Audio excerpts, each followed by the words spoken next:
আসসালামু আলাইকুম ওরহমতুল্লাহি ওবারাকাতুহ ইন্নাল হামদুলিল্লাহ ওসসালাতু ওয়াসসালামু আলা রাসূলিল্লাহি ওয়া বাদ।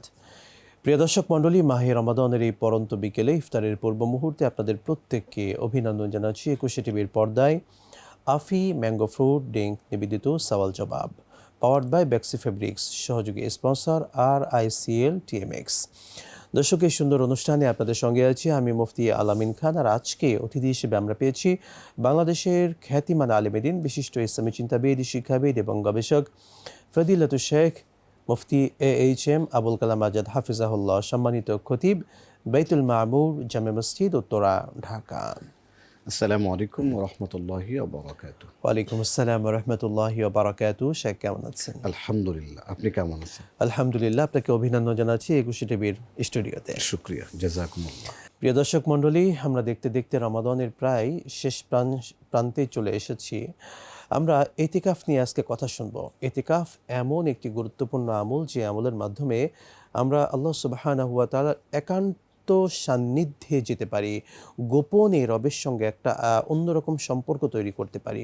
এই এতিকাফের মাধ্যমে কিভাবে নিজের জীবনকে পরিশুদ্ধ করতে পারি, এই সকল বিষয় নিয়ে সম্মানিত অতিথির কাছ থেকে আমরা শুনবো ইনশাআল্লাহ তাআলা।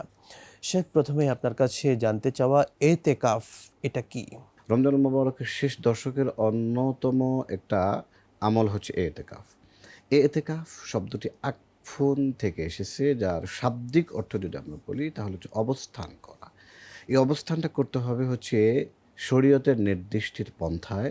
সেটা হতে হবে অবশ্যই কোনো মসজিদে অথবা কোনো বাড়িতেও মহিলারা অবস্থান করতে পারবে, তবে সেটা নিয়তের সহিত অবশ্যই করতে হবে। জি, এতেকাফ কোরআন এবং সুন্নাহ দ্বারা প্রমাণিত, রাসূলুল্লাহ সাল্লাল্লাহু আলাইহি সাল্লামের সাল্লাল্লাহু আলাইহি ওয়াসাল্লাম। আমল দ্বারাও প্রমাণিত। রাসূলুল্লাহ সাল্লাল্লাহু আলাইহি সাল্লামের জীবনের উনি প্রায় প্রত্যেক বৎসর এতেকাফ করেছেন। এক বৎসর রাসূলুল্লাহ সাল্লাল্লাহু আলাইহি সাল্লাম উনি করতে পারেন নাই। পরবর্তীতে উনি পরবর্তী বৎসর ২ দশক অর্থাৎ ২০ হচ্ছে দিন। ২০ দিন উনি এতেকাফ করেছেন। জি, রাসূলুল্লাহ সাল্লাল্লাহু আলাইহি সাল্লামের কাছে যখন শেষ দশক আসতো, রাসূলুল্লাহ সাল্লাল্লাহু আলাইহি সাল্লাম শুধু নিজে যে আমলের জন্য পেরেশানি হতেন তা নয়, রাসূলুল্লাহ সাল্লাল্লাহু আলাইহি সাল্লাম নিজে রাত্রি জাগরণ করতেন। উম্মাহাতুল মুমিনিন আমাদের মা জানদেরকেও উনি ডাকতেন।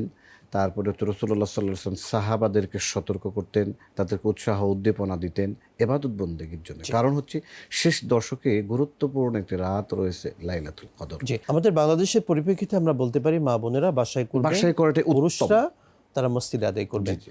আমরা শেখ শুনবো আপনার থেকে আরও বিরতির পরে। জি। প্রিয় দর্শক মণ্ডলী, ২১ টিভির পর্দায় আপনারা উপভোগ করছিলেন আফি ম্যাঙ্গো ফ্রুট ড্রিঙ্ক নিবেদিত সওয়াল জবাব, পাওয়ার্ড বাই বেক্সি ফেব্রিক্স, সহযোগী স্পন্সর RICL TMX। সময় হলো একটি ছোট্ট বিরতির, সঙ্গেই থাকুন, ফিরছি ইনশাআল্লাহ।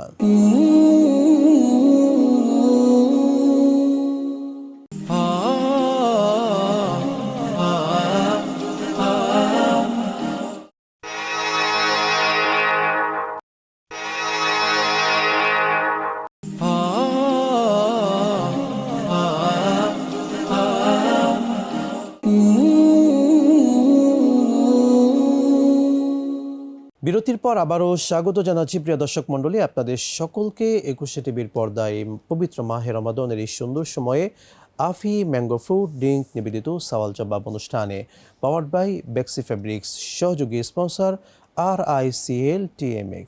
দর্শক মণ্ডলী, আমরা আজকে এতেকাফ নিয়ে কথা শুনছিলাম সম্মানিত অতিথি মুফতি AHM আবুল কালাম আজাদ হাফিজাহুল্লাহর কাছে। শেখ, আপনাকে আবারও অভিনন্দন জানাচ্ছি। একই সঙ্গে আমরা এতিকাফ নিয়ে আপনার থেকে গুরুত্বপূর্ণ মাসালাগুলো জেনেছি। আরেকটি বিষয় জানতে চাওয়া, আমরা দেখেছি শহর কিংবা গ্রামগঞ্জে আমাদের এলাকার কিছু মানুষদেরকে এতেকাফ করানো হয় এবং তাদেরকে সকল মুসল্লিরা একসঙ্গে একটা টাকা তুলে তাদেরকে হাদিয়া প্রদান করেন, এবং কি মসজিদ কমিটিও এতেকাফকারীর জন্য আলাদাভাবে টাকা উত্তোলন করেন। এই যে প্রক্রিয়া আমাদের সমাজে চলমান, এটা কোরআন সুন্নাহ অ্যালাউ করে কিনা? ধন্যবাদ আপনাকে সমাজের বাস্তব একটি চিত্র উপস্থাপন করার জন্য। জি, শহরেও হয়, গ্রামেও হয় এই ধরনের অবস্থা, যে টাকার বিনিময়ে এতেকাফ করানো হয়। আর আমরা সবাই তার উপরে দায়িত্ব দিয়ে দিই। আসলে এটা মোটেও ইসলাম সাপোর্ট করে না। কারণ হচ্ছে আল্লাহ রাব্বুল আলামিনের নিকট হাসিল করতে হবে যার যার পক্ষ থেকে। এখানে রমজান মোবারকের মাস এসেছিল আমাদেরকে পরিশুদ্ধ করার জন্যে। আমি তো পুরো ৯-১১টি মাস বিভিন্ন ব্যস্ততায় কাটিয়েছি। তারপরে হচ্ছে রমজান মোবারকের 20 দিনও আমরা ব্যস্ততা কাটিতে পারি, কোনো সমস্যা নেই। শেষ 10টি দিন কি আমরা আল্লাহ রাব্বুল আলামিনের জন্য বরাদ্দ করতে পারি না? আমরা বিভিন্ন ব্যস্ততার কারণে আমরা বিভিন্ন ইবাদত বন্দেগী করতে পারি না। তারপরে হচ্ছে কোরআন কারিমের তেলাওয়াত করতে পারি না, কোরআন কারিমের অধ্যয়ন করতে পারি না। আমরা শুধুমাত্র 10টা দিন যদি আমরা আল্লাহ রাব্বুল আলামিনের জন্য বরাদ্দ করি, আমার জীবনটা একটা পরিশুদ্ধ জীবন হয়ে যাবে। সেজন্য দর্শক শ্রোতাদেরকে বলবো, আপনি যে পদ্ধতিতে বললেন গ্রামে গঞ্জে শহরে টাকার বিনিময়ে ইফতার ইতিকাফ করা। এতেকাফ করানো হয়, এটা অবশ্যই বন্ধ করুন। বন্ধ করে নিজেকে আল্লাহ রাব্বুল আলামিনের জন্য সঁপে দেন। আপনি মনে মনে ভাবতেছেন যে টাকার বিনিময়ে কাউকে যদি এতেকাফ করাই তাহলে হয়তো আমি আমার দায়িত্ব থেকে মুক্তি হব না। সেটা কখনোই আপনি দায়িত্ব থেকে মুক্তি হতে পারবেন না, বরং আপনি আল্লাহ রাব্বুল আলামিনের কাছে জবাবদিহির জন্য প্রস্তুত হন। মোট কথা এই 10টি দিনকে আমলের যতগুলো প্রকার আছে সবগুলো আমরা অ্যাপ্লাই করে সর্বোচ্চ যেন কল্যাণ হাসিল করতে পারি, এটা আমাদের টার্গেট রাখতে হবে। জি শেখ, আপনাকে অসংখ্য ধন্যবাদ। আপনি খুবই মূল্যবান সময়টুকু আমাদেরকে দিয়েছেন। বারাকাল্লাহু ফিক। শুকরিয়া। প্রিয় দর্শক মণ্ডলী, পবিত্র মাহে রমাদানের এই দোয়া কবুলের পূর্ব মুহূর্তে আপনারা চমৎকারভাবে দেখছিলেন আফি ম্যাঙ্গো ফ্রুট ড্রিঙ্ক নিবেদিত সওয়াল জবাব, পাওয়ার্ড বাই বেক্সি ফেব্রিক্স, সহযোগী স্পন্সর RICL TMX। আজকের মতো বিদায় নিচ্ছি, দেখা হবে আবারও। আসসালামু আলাইকুম ওয়া রাহমাতুল্লাহি ওয়া বারাকাতুহু।